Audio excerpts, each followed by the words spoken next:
What's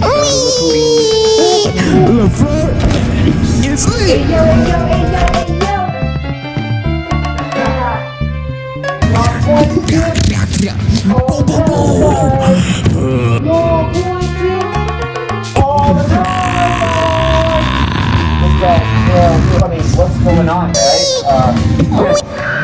Today, you can't see the albums to my left and or right. We are going to be ranking A Tribe Called Quest's whole discography today.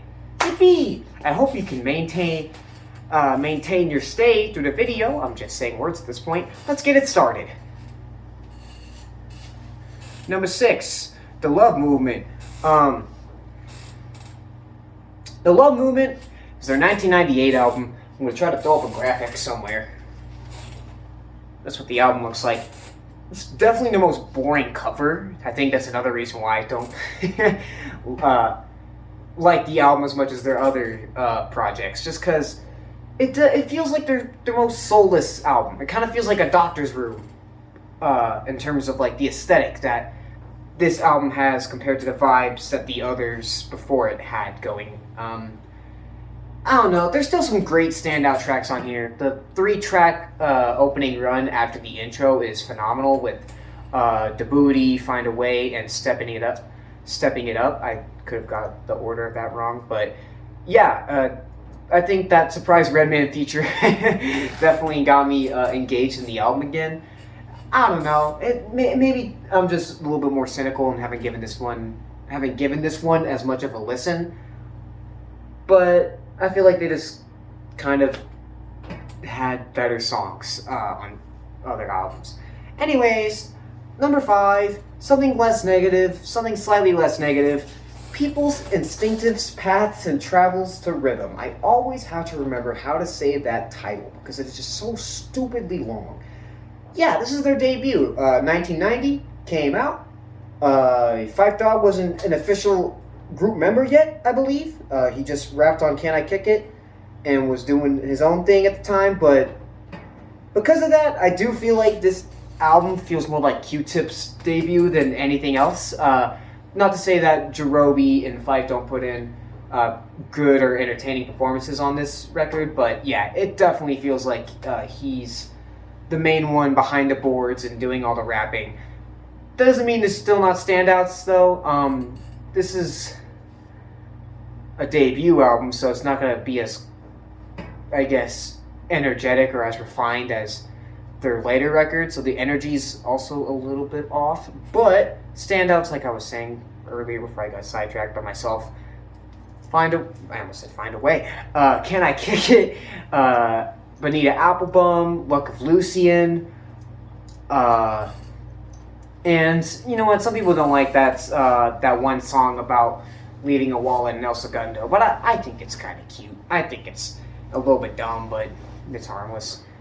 Sounds cool, at least. Yeah, that was their 5th album, or that was their debut album at number 5. Number 4, Beats, Rhymes, and Life. Beats, Rhymes, and Life. Yeah, I said that right. This is their 4th studio LP, and I like this album a lot. It feels a little bit darker, I guess, not in terms of like the themes or the aesthetic. Well, I guess the aesthetic, but yeah, the themes are definitely a little bit more explicit. They don't feel as like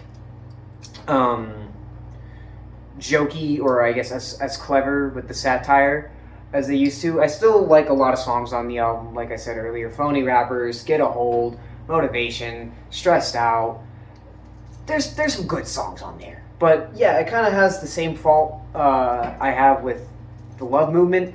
It doesn't feel as like lively as their past records. I know I'm saying their past whatever a lot, but I am talking about their later albums right now. The debut was a debut, but this kind of feels like they're floating away from each other a little bit. Phife and Tip creatively, they make the song work, but I don't know if they quite play into each other quite like they used to. But we did get albums after this. So, anyways, number 3. We are finally at the 3 albums I actually bought physically. That's crazy. I know some hardcore hip hop fans might actually like hate me and spit on my grave for this take, but the Lowland Theory's number 3. It's not their best album. You can fight me on that. Only reason why it's not number 1 or 2, I think the sound of the album gets a little bit samey, I guess, near the middle. But aside from that, the closer scenario is amazing. Like I said, just said the word amazing like in the span of 5 seconds. It's just, it doesn't quite fit, I guess, as a concluder. It definitely has like the vibe of like a show like ending with like this crazy cipher or whatever, and everyone's just hopping on the mic and just like rapping their ass off. But yeah, like compared to the rest of the album, it definitely sounds a little bit more explosive. It still fits. I don't know. I'm just nitpicking at this point. The Lowland Theory is a goated classic hip-hop album for a reason. Constant fucking nuggets of wisdom and little lyrical gems on this thing. My favorite song might be What? It might be Butter. It might be Show Business. It might be the infamous Date Rape. It might be Check the Rhyme. It could be any of these songs. That's why this album is so highly regarded. Every song is like just they're all right there. They're all matching in terms of just quality and overall replayability. So that was number 3. I know it's probably the most critically acclaimed work, but I always come back to Midnight Marauders more. Not only because, like I said, I really liked rhymes and lights, kind of nocturnal sounding production. It really does sound like you're just like on the streets of New York and listening to like different jazz clubs and different MCs like come on by and tell you stories. And this is a prime example of that. You have 8 Million Stories, of course, which is a whole storytelling track just for Fife. Ain't that nice? Dynamite gets to say some bars and paint a landscape. And hell, even the big I guess singles or big tracks off this album are just still phenomenal. You have Electric Relaxation, Award Tour, Suck a Ninja, and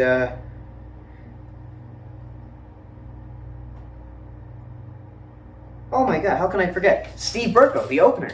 Yeah, I don't know if this is controversial. I like Steve Berko more as an opener compared to Excursions. They're both amazing fucking songs, and they both do a great job at setting the vibe for their records. But I don't know, I just come back to this one more. It's more concise in my opinion.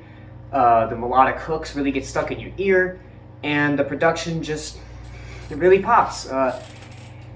Fun fact about this album, I forgot to mention my little fun fact for Lowland Theory, but that's whatever. This came out the same day as Enter the 36 Wu-Tang. Wu-Tang entered the 36 Chambers. So that's a pretty neat fact. Aside from that though, I think it can kind of, more than any other record, start to feel the same near the end of it, near the second half. But yeah, I don't know, man. I think it's a classic for a reason.